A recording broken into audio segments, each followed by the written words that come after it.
Yan ang iba pero ang nakasubahan para government.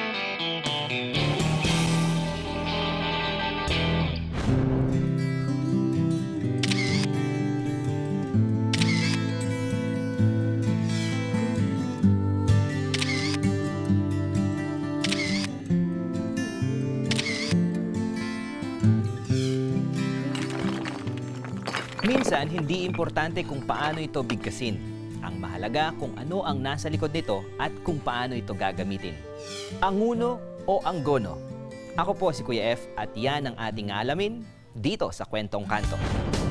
Anggono. Ito ay masunod sa paraan ng pagbigkas sa English at Spanish. Ang pangalang ito ay galing daw sa isang punong kahoy na anono. Marami nito sa lugar at mabisa itong panggamot. Isa pa sa pinagmulan ng pangalan nito ay ang kwento ng pinakamatandang tao sa lugar na kilala dahil sa taglay nitong kaalaman.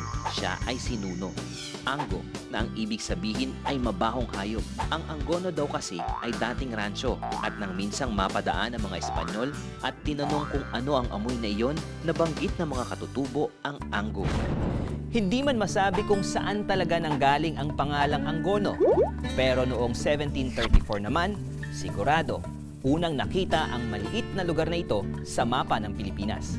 Sa kahilingan ng hari ng Espanya, gumawa ang Jesuit geographer at historian na si Padre Pedro Murillo Velarde ng isang mapa.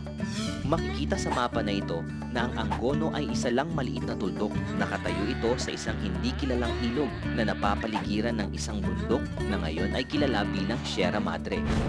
Maliit man kung ituring ang lugar na ito, pero di naman matatawaran ang malaking naiambag nito bilang kabisera ng sining ng Pilipinas.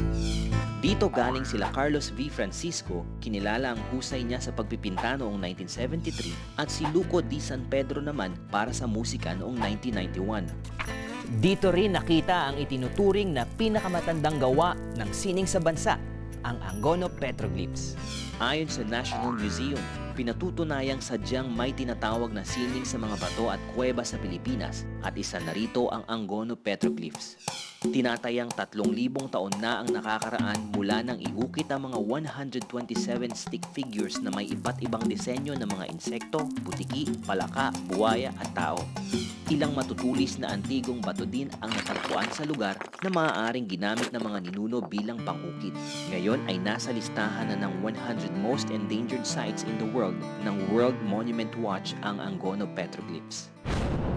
Natatago sa bawat kuweba at bato ang mga lihim ng anggono. Pero makikita naman ang mayamang kasaysayan na inukit nito sa ating bansa. Kuya F po, at sagot ko ang bawat kwento ng kasaysayan dito sa Kwentong Kanto.